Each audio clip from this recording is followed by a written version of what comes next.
Thanks a lot for having this time to talk to me. Could you tell me where you are from and for how long have you been living in Finland? Yes. So I'm from Hungary, and I have been living here for 2.5 years. Yeah. Wow, and after 2.5 years, you were able to pass the YKI test. Yes. To be honest, it was quite a quick decision for me to move to Finland, but in the couple of weeks when I had time to prepare, I started to read certain I don't know, Facebook groups or pages, and I realized that learning the language is a huge part of integration. So it was always very clear to me that I would like to speak Finnish, and I would like to be able to live my life in Finnish. So when I arrived, actually already on my first week, I had a private Finnish teacher booked to start to learn the language because I arrived in November, so there were no official courses started. But then I already checked that what are the next courses starting in January, what are the application deadlines. So I arrived in the beginning of November. I had private classes for 2 months till January, and in December I was applying to this intensive courses to learn the language from January. So I was very conscious about this. Wow. I have several questions in mind. First, like people are saying that I guess Hungarian and Finnish are from the same language family. Yes. Do you feel like it was much easier for you to learn the language in comparison to like people from other European countries? Yeah, that's a good question. I would say it helped just as much as the fact that this is not my first foreign language to learn, because Hungarian and Finnish are in the same language group, but if I know correctly, they were separated like 4,000 years ago. So if you just imagine how much your grandparents speak differently, whatever is your like mother tongue, you understand that in 4,000 years our language is like, I don't understand any Finnish, like any, like I think we have maybe 5 words that are the same at this point. But I think with the grammar, the logic is a bit similar, so that did help, even though the understanding of the language is very different. But for example, we also put like this what is a päätä in English? Like this,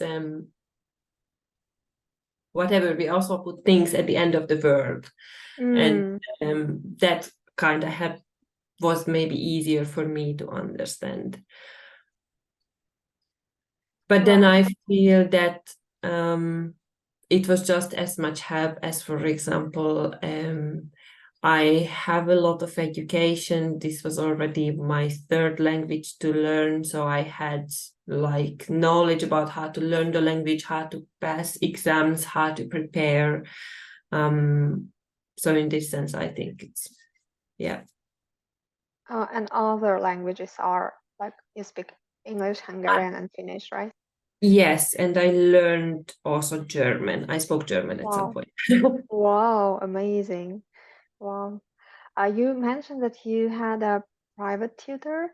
If you like these lessons, would you recommend this person?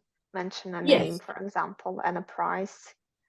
Yes, okay. So that was a Hungarian lady who was teaching Finnish. I don't know if specifically for Hungarians, but yeah, it was, I think, around 15-20 euros maybe a month. A lesson or a Oh, month? sorry, no, 1 lesson. Yes. Yes, right. Yes, sorry, 1 lesson was That's very around 20 affordable. euros. Yes, and her name was Bogata Timar, if someone is interested. Thank you. What were the courses that you took to learn Finnish and in specifically to prepare for the YKI test? So my approach was that I would like to learn the language well enough that I can live my life in Finnish, I can work in Finnish. So in this sense, I was not preparing for YKI test per se, but I was preparing for a life in Finland. And this is something I would warmly recommend, even though I understand that like it might not be easy to learn the language, but I feel that if someone would like to live the life here, then it's just have so much finding employment, getting integrated, finding friends, being part of the society.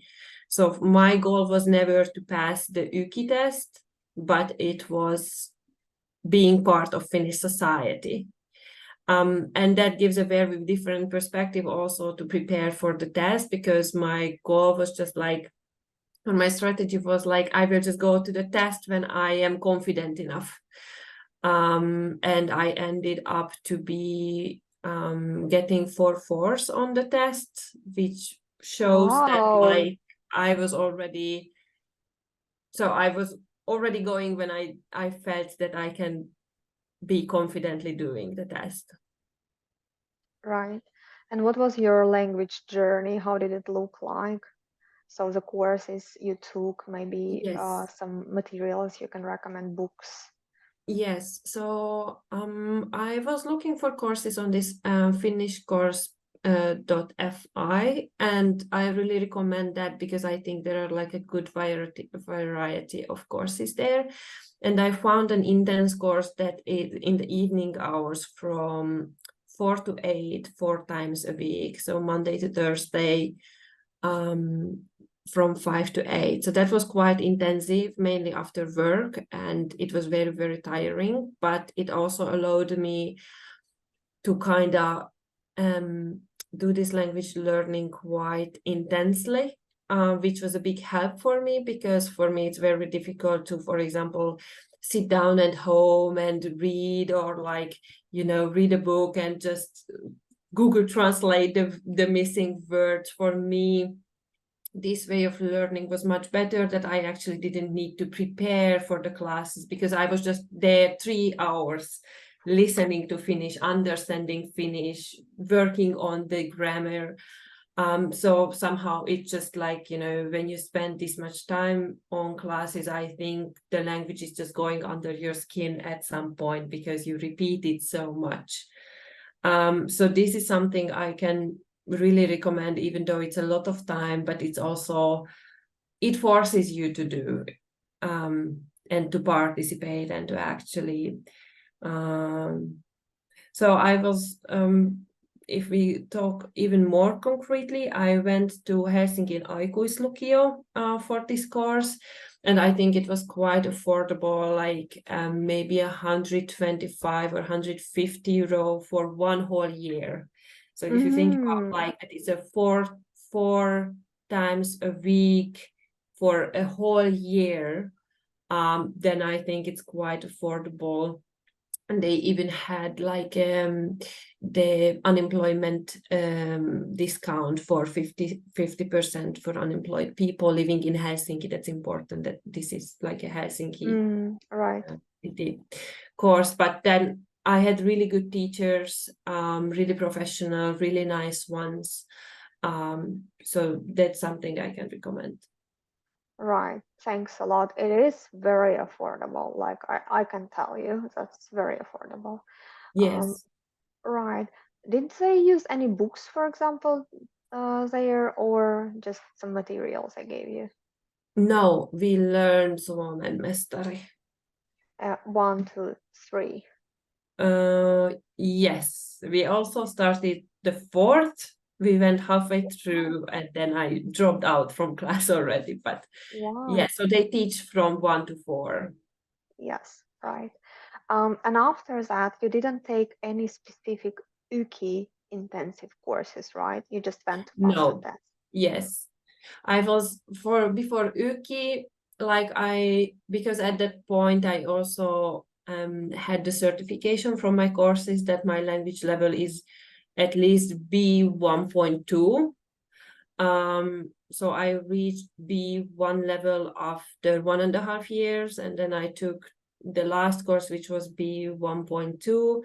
And at that point, my teacher said that she's 100% sure that I can pass the test. So at that point, I didn't feel that I need a lot of preparation. But then I think it's before every exam, it's important that you understand what the exam is about and what is evaluated and what are the tasks. Because without that, it's very difficult to know if you should put how you should handle your time on the exam, if you should take care of more of the grammar or you should just write what's coming. And for that, I was watching these YouTube videos. There is a lot of YouTube videos that talks about YKI, what kind of test tasks are, how much time you will have for that, what you can bring with yourself. Can you bring drinks? Can you retake? Can you bring a dictionary? These things are very important to know before the exam. So I was checking some materials on the website and on YouTube. I agree. Do you, by any chance, remember the YouTubers, the names or the website names?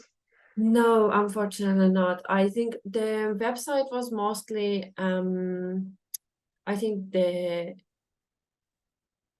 official YKI website, the UVSQLA University was handling, it has like this official YKI website, and there are even like this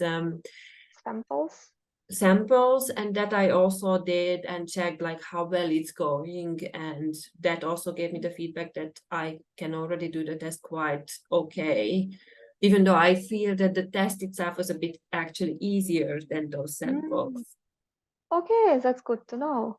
Yeah, so I think if someone is doing confidently on those samples, then it's a good sign to go for the YKI. Right. Out of all 4 parts of the test, which one did you find the most difficult and why? I know you passed it at 4th, but anyways. Yes. Well, I heard that the speaking is really difficult because you are in this language studio where everyone speaks at the same time.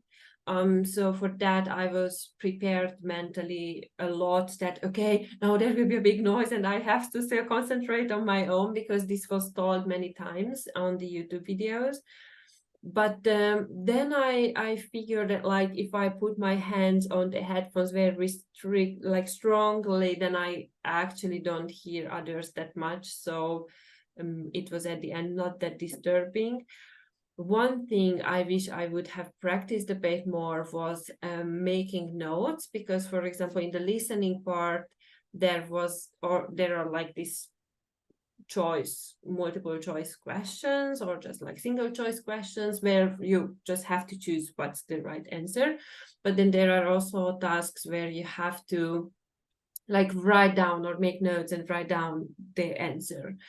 And that was very difficult for me because they were just talking, and even if like I kind of understood what's happening, I didn't had time somehow to put it down, and by the time I had the time, I forgot like what was it about, because I was supposed to answer 3 questions.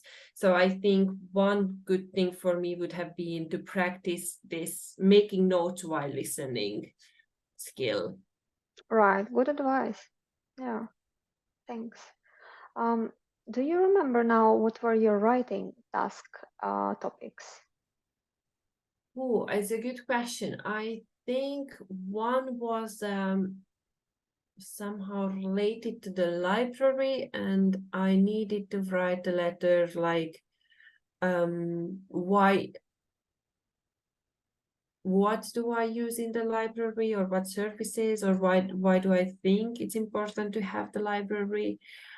And I had another one, but I had to write a text maybe to my friends that I was sick, and I asked her to walk my dog or something like that. Right, that's funny. yeah, or like I needed to ask for help, I think, and then I asked for help of my dog. Nice, very, very nice. If you remember, when you had the test day, how did it go? What happened during this day, or maybe some things that others would need to consider, Yeah, or something that you didn't think about?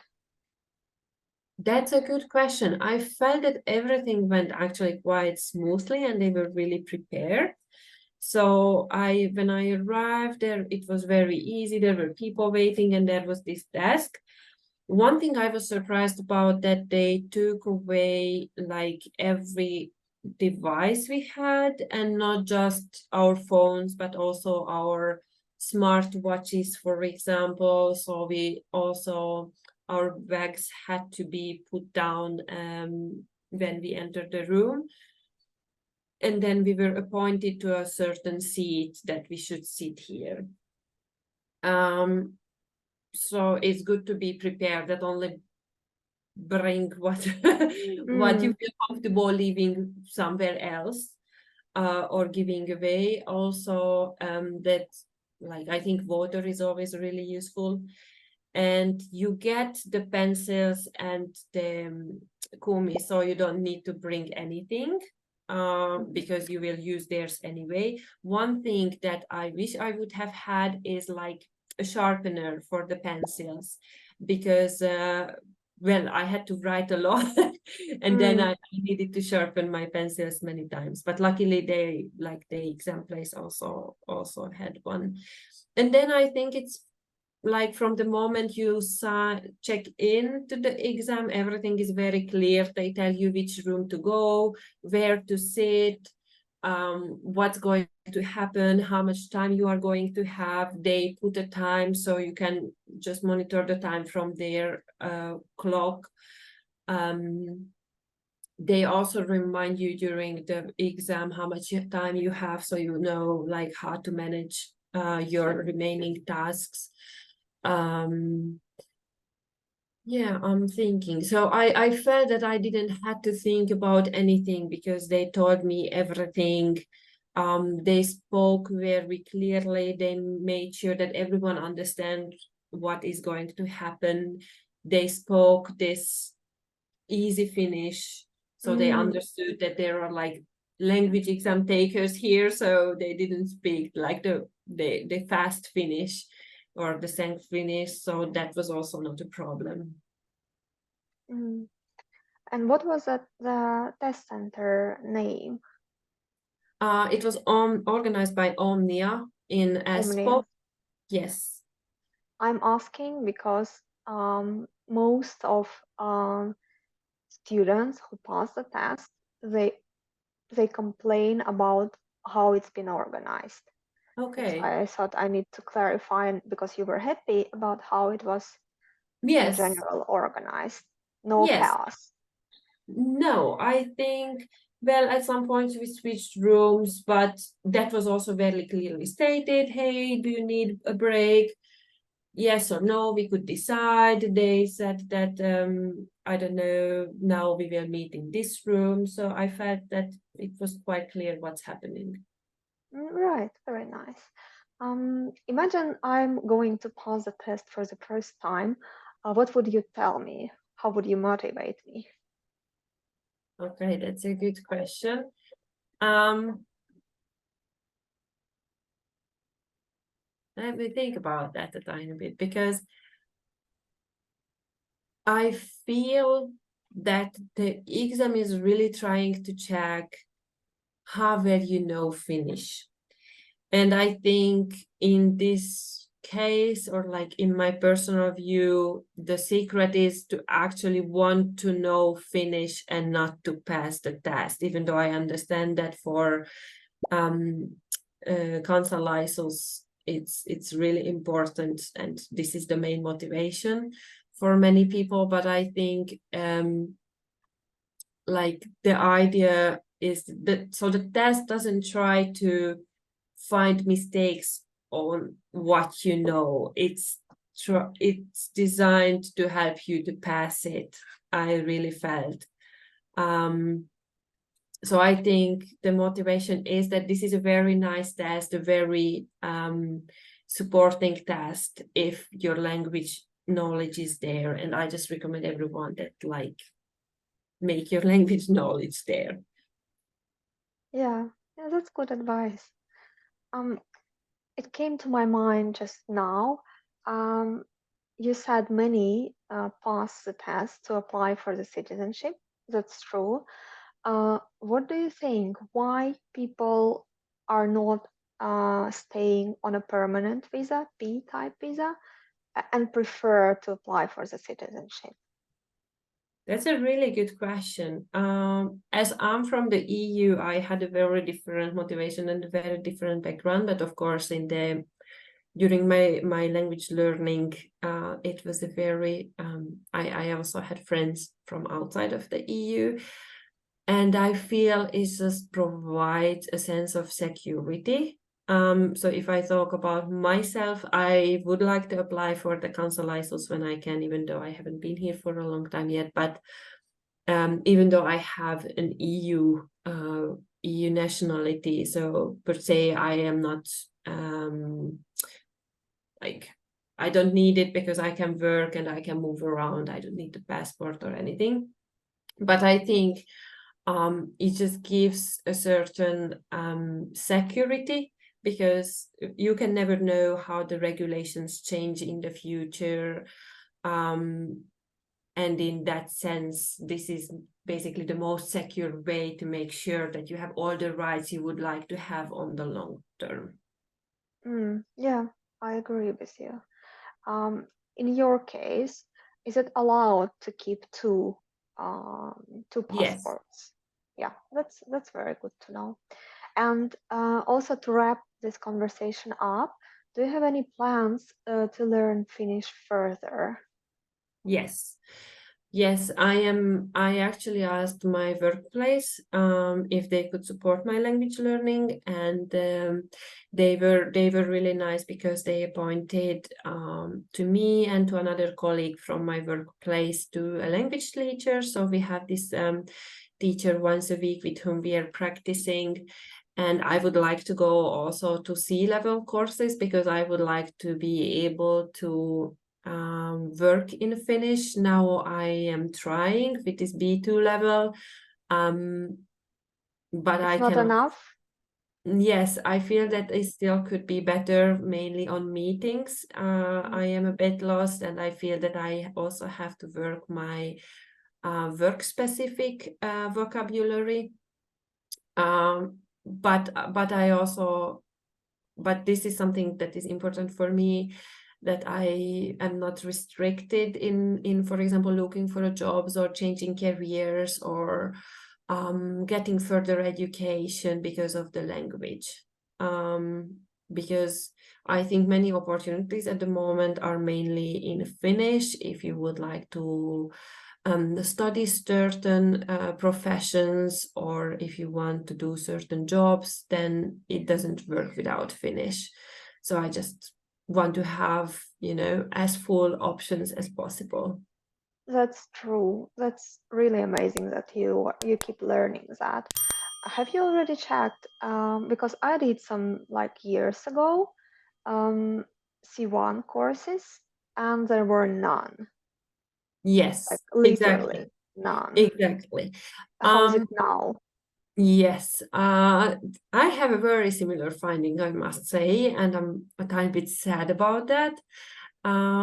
Because exactly, to be integrated and fully participating in the society, I feel a C-level language knowledge is really beneficial when you are thinking about your career and so.